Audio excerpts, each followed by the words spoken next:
What's up, guys? Just want to do something different and have a discussion amongst us trainers to see where it leads. Where do you guys want to start? Briggs? Sure. Yeah. Why not? All right. Interesting dog, huh? Complex. Yeah, for sure. What do you think? I love him. Yeah, He is cute. Yeah. I think he's nice. He is cute. Yeah. I think he's nice for sure. It's weird, like how he'll gravitate to you ladies and he'll guard you and he'll bark at me no matter how much I work with him. Like he's still doing the same thing. And I think we were spitballing about that earlier, about what approach we take for that, which you were saying. Well, we talked about two different approaches. Whether or not we wanted to punish the fear or not. What do you mean by punish the fear? We would use the remote collar. Can you elaborate on what you're talking about? Yes. Okay, well that's... Why I'm so nervous right now. No, I guess we'll just let it keep going. Just let it keep rolling. Okay. Why don't we redo that part? How we Yeah. use tools to Yeah, so how we're gonna use equipment to like help this dude Yeah. make different decisions. But like it really has to be about timing. So if I'm walking out there and he's barking at me and we start correcting him, what's the association he's gonna make like when we start doing that? So Like, is he looking at you? Is he looking at another dog? Or is he Yeah. like, yeah. so how do we isolate Because that this? kind of happened earlier when we were trying to stop a behavior from happening with another dog. But in that moment, that dog was focusing on something different than after that it happened. And they thought something else did that. It's crazy like how critical timing is. But you were saying earlier about correcting him for barking at me. Correct. But the problem is we could be correcting the wrong behavior. So we could be correcting either the barking, we could be correcting or deterring him from approaching you. So if we use the remote collar and we stem him when he approaches you, we don't want that. That's not the outcome we want. We actually want to encourage that, not deter that. Yeah. And then the other possibility would be He tries to hide by us, so we Right. try to keep him away from us ladies. the approach that we agreed on was instead of using the remote collar to keep him from barking at you, it would be deter him from A relationship with you. a relationship with us instead. So he likes to run around both of us, kind of hurt us in a way, protecting us, and that's when the barking and aggression really comes out towards you. So instead, when he approaches me, I kind of push him away from me. So what you're saying is you want him to lose the friendship with you so he isolates himself and then I can move in and develop a relationship so the dynamic changes. It's kind of good cop, bad cop, kind of like you're gonna be the good person in this particular situation. Because it's important that we have super clear communication with him so we don't encourage or deter the wrong behavior. So I'm not sure how it was created, this particular behavior, but at least we clearly have figured out what it is. Right. Tracy?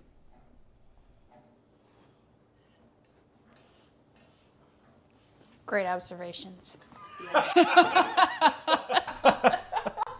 Well, Briggs treats Tracy and I the same. Yeah. Right? Does. Yeah. And we're thinking that logic would tell us that he does the same thing to his family. probably his mother Right. and sister. Yep. We already know that he has fear issues with men. How do we get this to generalize? Ooh, Tracy had an excellent idea on how to generalize that behavior. Yesterday, you suggested a certain someone could come Yes, over. have Jeremy come over and have him be around Briggs and use Jeremy to work on this as well. Yeah. Could also bring in other males. Like Danny. Danny, maybe my dad, maybe my brother. But we're getting way ahead of ourselves with the generalizing behavior because he's been here 2 weeks now, Right. and he's made some progress in the rubber room with you. Yeah. But also we need to discuss how to generalize the behavior that he's making towards you in the rubber room to out in the yard, because he's totally different in the rubber room and then out in the yard. At all. Who else? Aggressively. Like, I think he's the only problem child we have. Right now? Yeah. I love Lizzie. Yeah. I love her. The GSPs have really been dialed in. Yeah, they're moving super fast, but they're superstar dogs. So They are. Even like Rogue, she's so social and like open and everything out in the yard. But then that first day that I brought her in the rubber room, she was terrified. She tried bolting right out the door, and then she was like afraid of everything in that room. So I mean, it's taken a couple days to get her kind of used to that room and getting her to like not pay attention to everything else that's going on and work on everything with us in the room. And it's interesting because Izzy, her sister, is totally the opposite. So when she first came here, she was really very afraid. But then now she's totally. And she does really good in the training room. She does. Like Caitlin had no issues getting her working and going and everything. Oh, River. What do we even say about River? That kid is Mr. Social, Mr. Congeniality. So he's He's so fun. I mean, what can I say? He's a lab. yeah, he's definitely a fun dog. Mm-hmm. Who else? Oh, Cinnamon. Oh, Cinnamon. We still got Cinnamon. We Cinnamon. could sit here and have a whole video on Cinnamon. Yeah, So- Cinnamon was. Cinnamon, her own. Whew. Mm-hmm. God, we brought her in that rubber room. Were you here? Like when she grabbed Elsa's tail? Like grabbed her I tail. don't think I was. Oh, So long ago. yeah, it was. Maybe. I don't know. I can't recall. But I mean, she had her downs. She had a lot of them. She's come a very long way. I know she's still Very long way. she's a lot different, but I mean, she is a type of dog that has a lot of gas and no brakes, so you still have to watch her. So, let's talk about the elephant in the room. Mrs. P. The elephant. This has been an excellent week for Piper. So how much work was that? She did really well. Yeah. Piper, wow. And I have to say, it's because of the muzzle.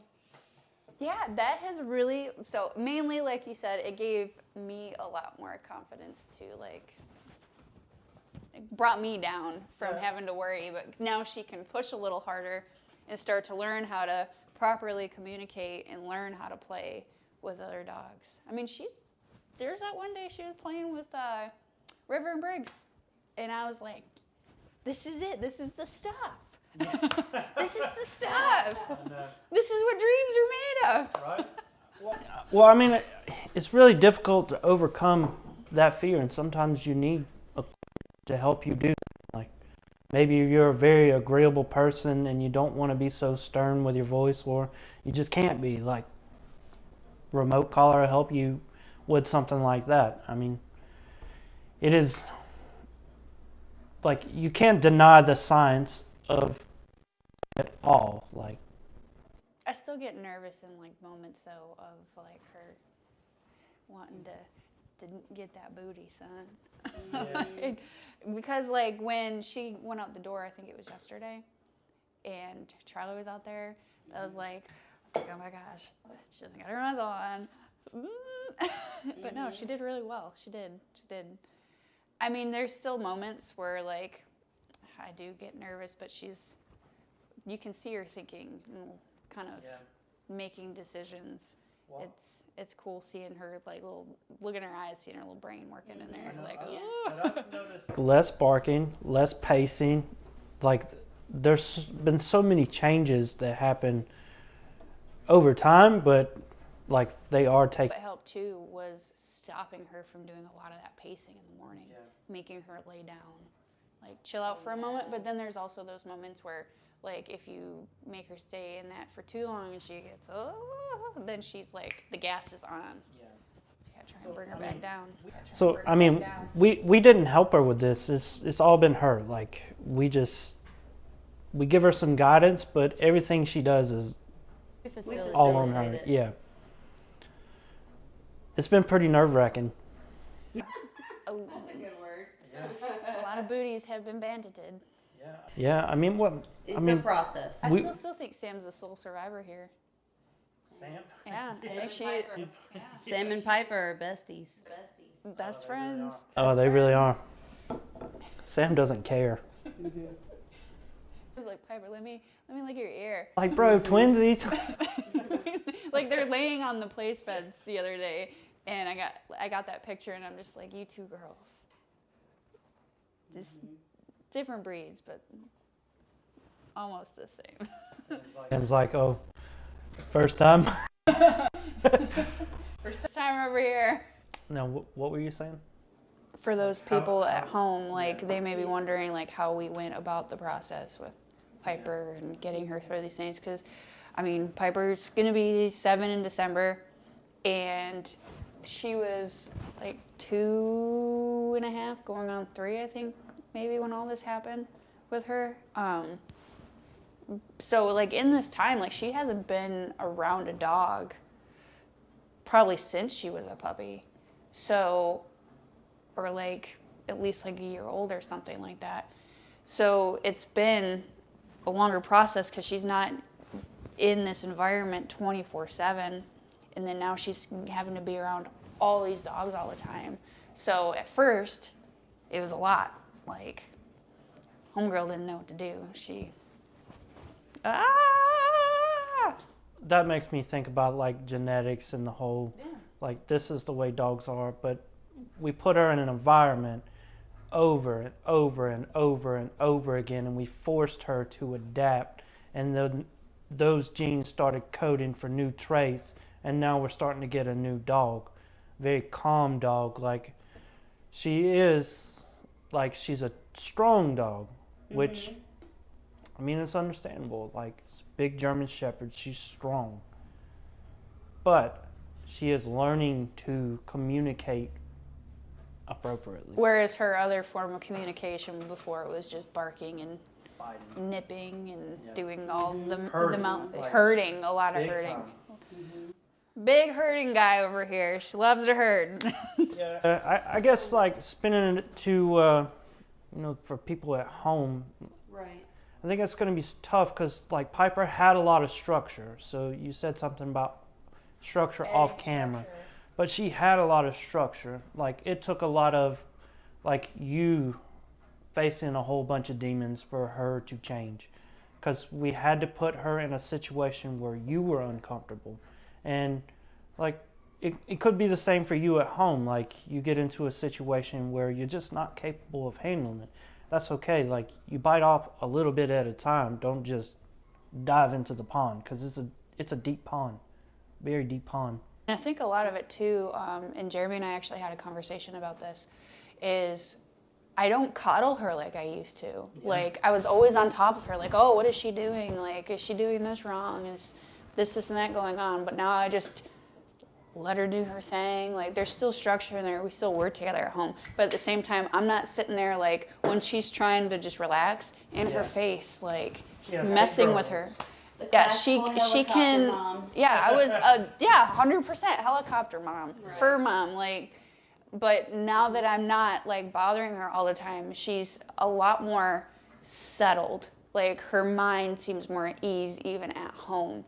We get a lot more, like a lot less of that barking she used to do. Like a lot more of just chilling out. She still wants to hang out with the squirrels, but I mean, that's her, man. That's Yeah. go hang out, You just gotta let them chase. let him go, let her do her thing. So you have to start small. Yeah. Yeah. Something like have small goals, and you're in it for the long run, especially if you're dealing with some severe. Well, I think like you need to have a large goal, but you have to remember to celebrate the small victories because everything you do is measurable, and that's an accomplishment that you didn't have before. So, like, you have to celebrate those, or the big goal just crushes you. And even now, like in the beginning, like I was all tense, like when we were here, and I you could see like all the stress in me, and I was just like constantly and I'm still working through some of that stuff that makes me uncomfortable, because I'm like, I don't want her to do that, but like you said, I gotta let her make mistakes, and though I have the muzzle on her so that she can push a little harder, but I can still help her through those mistakes with the muzzle on versus if the muzzle wasn't on. So in the beginning, like with all those emotions and stuff, what was it like? Like, did you feel like you're like, dang, I can't do this, I'm exhausted? Yeah, that's how I felt. I would go home and I would when I was here, it's like I was just like constantly in a state of like flight or fight or whatever. Yeah. And then I'd go home and then I'd come down off that and I'd be like, I'm exhausted. Yeah, it's a lot. But that's how it was, especially that first week. That was rough. I mean, we all know that week was rough. Yeah. Because she just wouldn't stop barking. She wouldn't stop whining, crying, all the stuff in the kennel. And then she destroyed that kennel. She's really come a very long way. I know she's met a lot of dogs now. I mean, she's right behind us right now, and no one can hear her. Yeah. I mean, I can't hear her. How Are many you dogs? sleeping, P? How many dogs has she met now? Oh, at least 100. You think that? Yeah. You train that many dogs? Mm-hmm. I think her first... Yep. the Boarding. The first dogs that she met was, I think, late April or early May is when, other than like your guys' dogs, it was Rocky, the blue Doberman, gray Doberman, Oh, he was awesome. and Zeke, that German Shepherd. Zeke was awesome too. Yeah. And those are the first two dogs that she met outside of y'all's dogs, and that was a lot of fun to watch too, because she was so patient with them, even though this is her first time meeting dogs outside of y'all's dogs. But she's met a lot of dogs. Tracy was not, man. She was out there.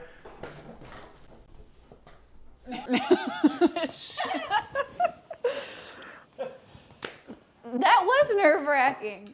But I have a video of that first time out with them, and Rocky's sitting there bouncing in front of her trying to get her to play, and she doesn't really know how to play, so she's just running around checking them out and stuff. And So overall, the approach with Briggs and then also with Piper, just to kind of make a connection, it's not all about punish the bad stuff. Right. Because then it's not fun anymore. Yeah. Because then your relationship was different if you would just punish, avoidance, not as much fun. It's not as great of a relationship, right? So it's a balance of the positive reinforcement and us encouraging the stuff that we do like, whether it's small or big. It could be anything. And then punishing the stuff, because we've had to go back and forth, the ebbs and flows of what to allow Piper to do and what not to. So when she entered the house, you'd shut that down. Even outside, right when you got out the car. So that was something we just put our foot down with. Yeah. But then, if anything, we've been a little, with the muzzle, that's provided us to be a little more laxed about her behavior in the yard. mm-hmm. And then we've even been using positive reinforcement and treats to get her to be in a closer proximity with other dogs, reward her for those good decisions that she makes. Mm-hmm. and like learning to take treats with other dogs around her, Yep. and that everything is gonna be all right. I think the only other thing that we've been really stern about was the obedience. Yeah. Like recall, you can't let your dog blow you off. Yep. That is That's a basic. I mean, she calls her out in the yard, she's got to come. And so the difference between like at our house and then here is like she'll do it at home, but there's so much going on here that she's just like, nah, this is a lot more entertaining than you. I'm going. So we've had to work on that a lot. That's the kind of stuff That's the kind of stuff that. So before we can get into like some behavioral mod, you know, the obedience has to be there too. Yeah. But for Briggs, because of how long we have him, we're doing both. We're doing both at the same time. Yeah. It's a time So, strain. Right. Sometimes it's not good. Correct. But I think that's what separates us from a lot of trainers. Like how far we're willing to push into the, excuse my French, the shit before, you know, it's like, all right, we're incapable, or this is not going to go well for us. Because I mean, Well, for us, we're not building a robot, you know. We allow them to make the decisions. Like I talked about not forcing Briggs on you, that's the difference. And we take our time. We're not spitting these robot dogs out in 2 weeks. We don't care that they're off leash or not. yeah. It's not legal anywhere in public anyways. It's been my big deal about that. That's a whole nother story.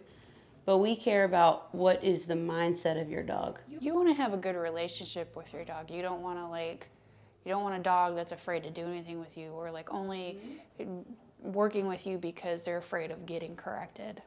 Like, you want a dog that's, you want a dog that's going to continue to love being around you and working with you, and that all that rolls over into the home then, so you're having a good relationship.